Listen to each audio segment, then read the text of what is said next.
Иван Чиков не учился художественному мастерству ни в изо-студии, ни в училище, ни в институте, но это не мешает ему творить шедевры, ничем не уступающие работам выдающихся художников современности. В молодые годы он работал в районном клубе «Абрис», и первая выставка Ивана Кузьмича, тогда являвшегося художником-оформителем совхоза «Измайловский», состоялась 35 лет назад, в январе 1980 года. Стоит отметить, что в числе 8 работ, отобранных для выставки на Московский автозавод имени Лихачева, была картина и Ивана Кузьмича «Мужской портрет». По словам автора, до этого в Сибае официально он свои работы не выставлял, но наши горожане знают его творчество. Я в 90-х годах выставлялся, когда было очень совсем сложно жить. И у меня, я не на пенсии был, совхоз развалился.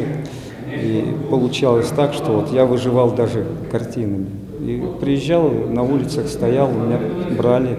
У вас, может быть, с десятка-полтора в квартирах есть мои работы у людей. Даже и они сами приезжали ко мне, там заказывали.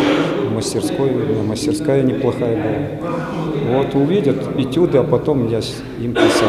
Вот так было. В институте 13 работ у меня вот в вашем есть, закупили. В начале 1980-х годов творческое объединение «Абрис» было первым в стране сельским клубом художников-любителей. Несмотря на нехватку средств, дефицит материалов, отсутствие поддержки со стороны администрации, мастера кисти не бросали занятия любимым делом. В апреле 1985 года на Всероссийской выставке в Москве картины объединения «Абрис» получили высокие оценки и были удостоены диплома первой степени, а Иван Чиков получил благодарственное письмо от Союза художников РСФСР. Иван Кузьмич вместе с коллегами часто выезжал на пленэры. В частности, после поездки на семинары за город Чебаркуль на живописную турбазу он стал впервые писать пейзажные этюды. Люблю природу, наблюдать, что в ней происходит.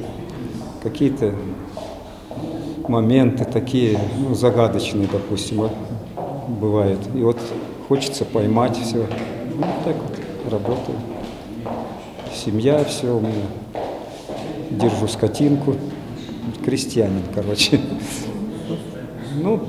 Писать, пока здоровье есть, буду писать. Работы художника воспевают красоту нашего края и красоту малой родины Ивана Чикова. Увидеть все это можно в городском музее. Выставка продлится до конца декабря. Елена Афанасьева, Аймгуль Хамитова, Радмир Исенгулов, Любовь Карпова, телекомпания СТВ.